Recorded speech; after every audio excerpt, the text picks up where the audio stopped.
بسم اللہ الرحمن الرحیم۔ دوستو، آپ علیہ الصلاۃ والسلام نے جو علامات قیامت بتائی ہیں ان میں یاجوج ماجوج کا ذکر بھی ملتا ہے۔ انہی علامات میں سے ایک علامت قیامت سے قبل بحیرہ مردار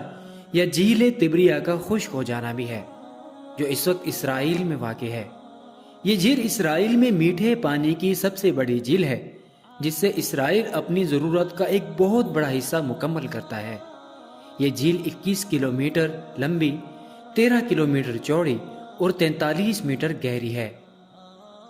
مسلم شریف کی حدیث نمبر 7373 میں یہ بات موجود ہے کہ جب یاجوج ماجوج آزاد ہوں گے تو ان کا پہلا گروہ اس جھیل سے گزرے گا تو وہ اس جھیل کا سارا پانی پی لے گا،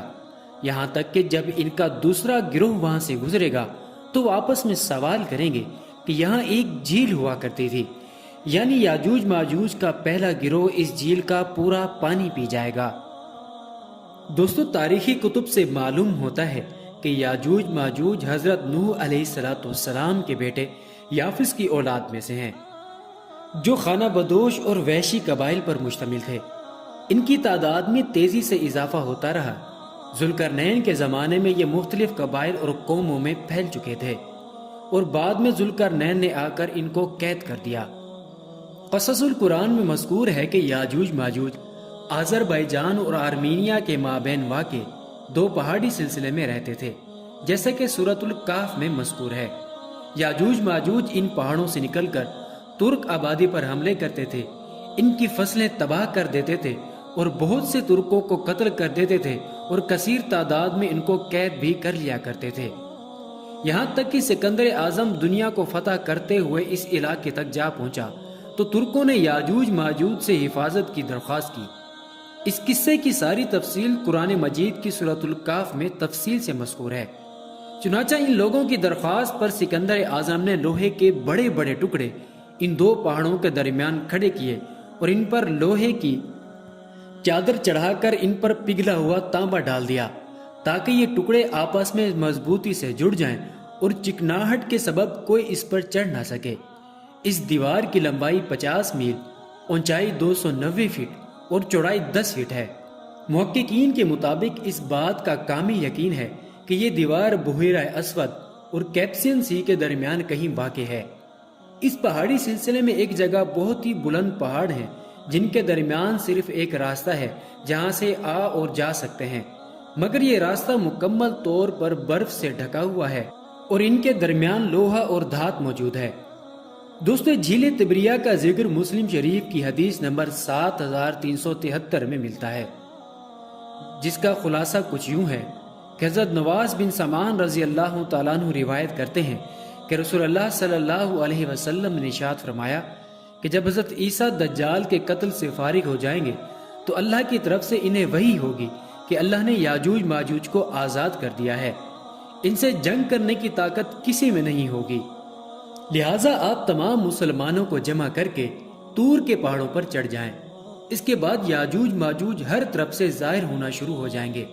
یہاں تک کہ ان کا پہلا گروہ میٹھے پانی کی جھیل تبریہ تک پہنچے گا اور اس کا سارا پانی پی جائے گا۔ پھر ان کا دوسرا گروہ وہاں سے گزرے گا تو وہ کہے گا کہ یہاں پانی کی جھیل ہوا کرتی تھی۔ اس دوران حضرت عیسیٰ علیہ السلام اپنے ساتھیوں کے ساتھ طور کے پہاڑ پر محصور ہو جائیں گے اور وہ شدید مشکلات کا شکار ہوں گے۔ اللہ کے نبی عیسیٰ اور ان کے ساتھی گڑ گڑا کر اللہ سے دعا مانگیں گے کہ اللہ ان سے نجات عطا فرما دے۔ چنانچہ اللہ تعالیٰ ان کی دعا قبول فرمائے گا اور یاجوج ماجوج کی گردنوں میں کیڑے پیدا کر دے گا، جس سے تمام یاجوج ماجوج ہلاک ہو جائیں گے۔ اس کے بعد عیسیٰ علیہ السلام اپنے ساتھیوں کے ساتھ زمین پر اتریں گے تو زمین پر پاؤں رکھنے کے لیے ایک بالش کی بھی جگہ نہیں ملے گی، ہر جگہ لاشیں، گندگی اور بدبو ہی بدبو ہوگی۔ یہ ساری صورتحال دیکھ کر حضرت عیسیٰ اور ان کے ساتھی دوبارہ اللہ تعالیٰ سے دعا مانگیں گے تو اللہ تعالیٰ اونٹوں جیسی لمبی گردنوں والے پرندے بھیجے گا جو ان تمام لاشوں کو اٹھا کر لے جائیں گے اور اسے کسی نامعلوم جگہ پر پھینک دیں گے۔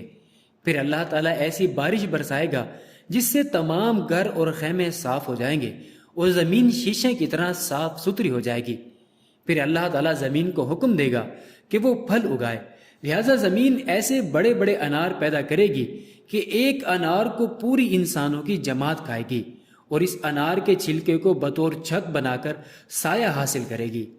اور دودھ میں اتنی برکت ہوگی کہ اونٹنی کا ایک دفعہ کا دودھ پوری جماعت پیے گی، گائے کا ایک دفعہ کا دودھ ایک قبیلے کو کافی ہو جائے گا، اور بکری کا ایک دفعہ کا دودھ قبیلے کی ایک شاخ کو کافی ہو جائے گا۔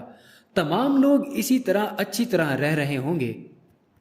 کہ اللہ تعالیٰ ایک عمدہ ہوا بھیجیں گے جو لوگوں کی بغلوں سے گزرے گی، جس سے ہر مومن اور مسلمان کی روح قبض ہو جائے گی۔